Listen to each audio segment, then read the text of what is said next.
E aí, gente, tudo bem? Quero te contar hoje 50 fatos sobre mim e sobre a psicologia.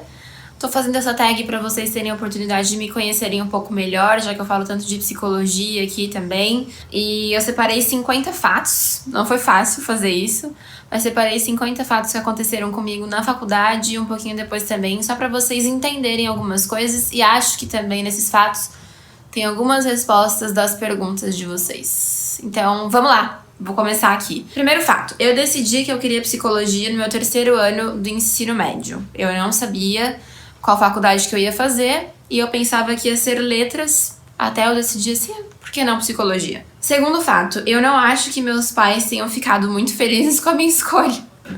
Principalmente no primeiro momento. Quando eles olharam psicologia, eles já ficaram, ai meu Deus, psicologia? Tá bom então. Não falaram nada, nunca se opuseram, sempre me apoiaram, mas eu sei que eles não ficaram pulando de alegria quando eu falei que eu queria fazer psicologia.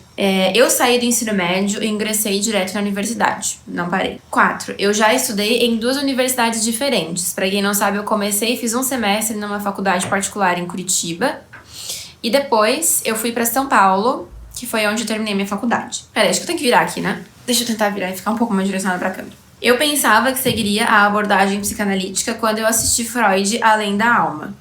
Eu sempre sentava na primeira ou na segunda carteira dentro da sala de aula. Eu nunca ficava lá atrás. Eu gostava de ficar sempre no começo para prestar atenção na aula. Eu já fiquei até o final da aula para ter a chance de tirar dúvidas só com o professor. Eu era extremamente tímida na minha época de faculdade. Eu não fui uma aluna participativa nas aulas. Era muito difícil eu levantar a mão para perguntar alguma coisa, eu contribuir com a minha opinião.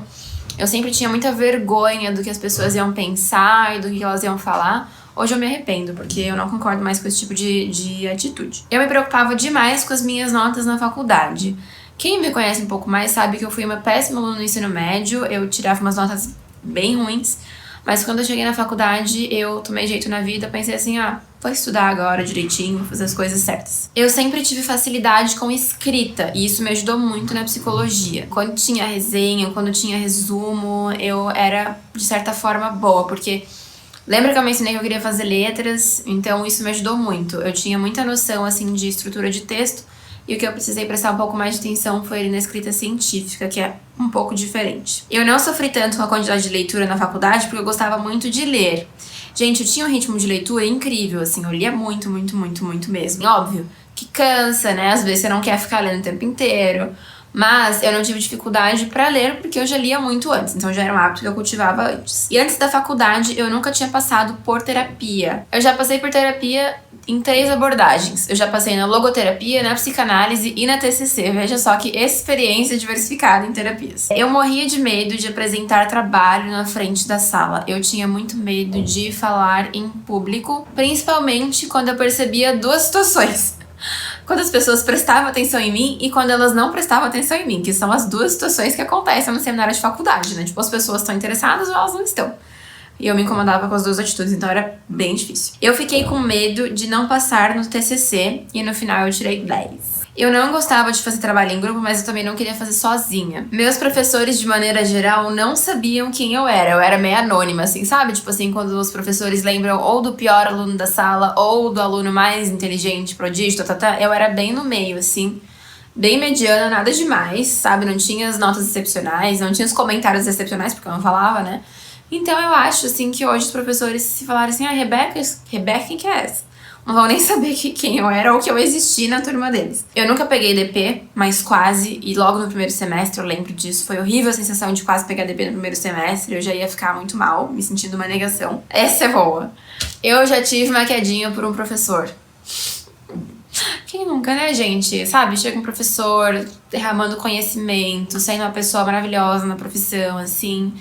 E eu olhava pra ele e ficava, meu Deus do céu, que homem maravilhoso. Enfim, não vou me entregar muito aqui, porque, né, às vezes, quem sabe, sabe. Meu primeiro estágio foi de observação em uma escola e foi lá que eu decidi que eu não queria psicologia educacional. E não que eu não ache relevante, tá? Eu só não faria mesmo. O meu pior estágio foi em dinâmicas de grupo e até hoje eu não curto muito esse negócio de dinâmica de grupo. Quando as pessoas pedem, vamos fazer uma dinâmica, eu sempre penso se não tem alguma outra estratégia alguma outra saída que não seja dinâmica de grupo, porque eu fico, ai, não queria fazer dinâmica de grupo agora. O meu primeiro atendimento, gente, essa aqui, ó, vai lá.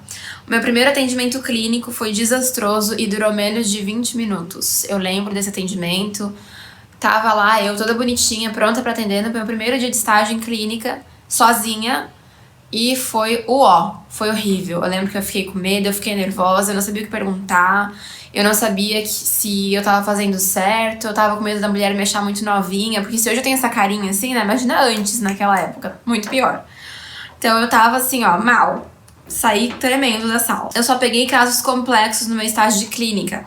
Eu peguei casos de toque bem avançado e casos de transtorno de espectro autista. E me ajudou bastante ter pego essa complexidade logo de cara. Eu, apesar de ler, não li todos os livros que eu deveria ter lido, tá?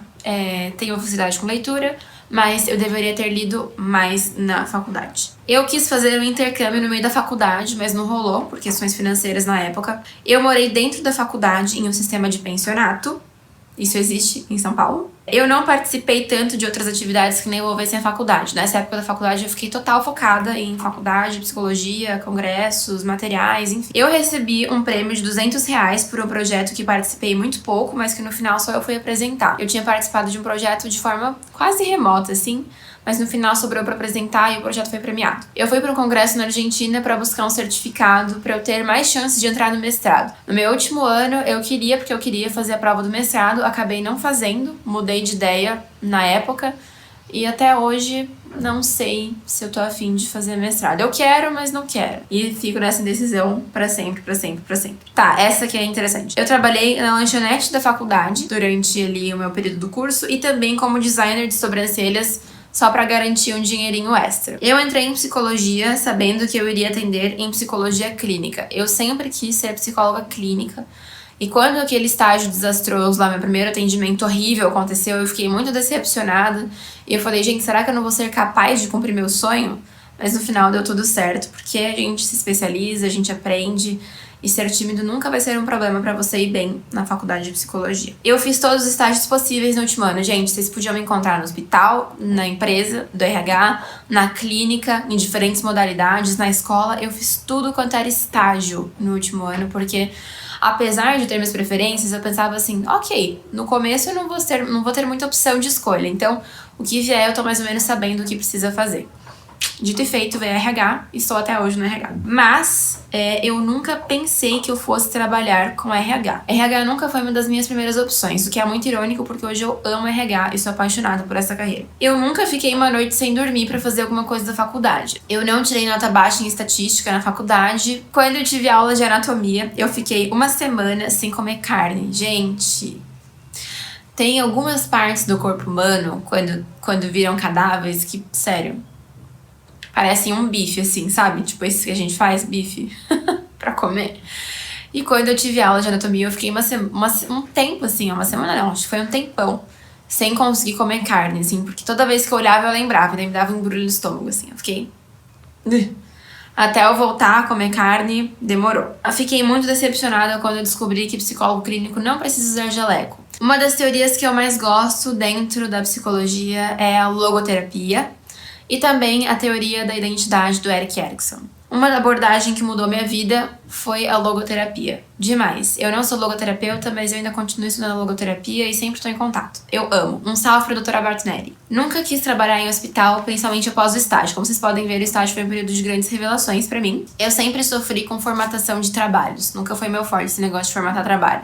Logo, quando eu saí da faculdade em 2018, eu já comecei a atender e naquela época eu fazia uma supervisão por e-mail, porque eu não conseguia me deslocar até o lugar da minha supervisora e acabou saindo mais prático fazer assim. Então eu escrevia os casos pra ela me dava os direcionamentos. Logo que eu saí da faculdade, eu não consegui me manter com psicologia, então isso não é segredo pra ninguém, mas talvez vocês não soubessem assim com tanta clareza, mas quando eu saí, eu ainda mantive meu trabalho de secretária, que eu já tinha do ano anterior, até eu ir pegando mais gente na clínica e finalmente receber essa proposta do RH. Essa proposta do RH foi o que mudou minha vida profissional, assim, demais. Então, enquanto isso eu precisei, tá, gente? Se você está nesse cenário, não acho que isso não é normal.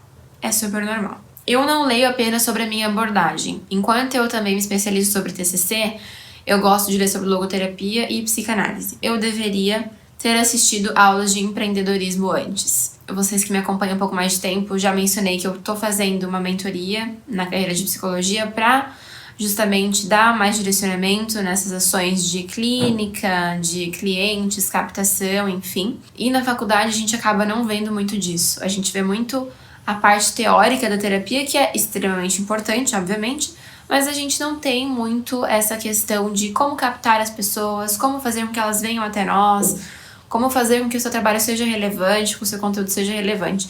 Então eu deveria ter assistido isso antes, mas ao mesmo tempo eu sou extremamente grata por esse canal, por exemplo, que é uma das minhas formas de mostrar o meu trabalho.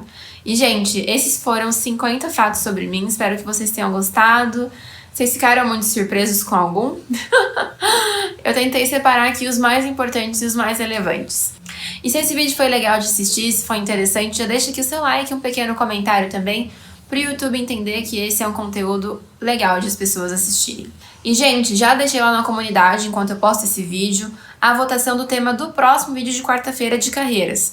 São temas que vocês me pedem, eu selecionei alguns e deixei lá pra vocês votarem. Então, deem a opinião de vocês, que no domingo eu devo encerrar essa votação, compartilhar o resultado e já fazer o vídeo pra próxima quarta. Gente, muito obrigada por vocês estarem aqui, somos 14 mil inscritos, eu tô muito feliz com isso. Continuem mostrando, divulgando o canal para as pessoas que vocês acham que poderiam achar interessante. Um beijo e até a próxima!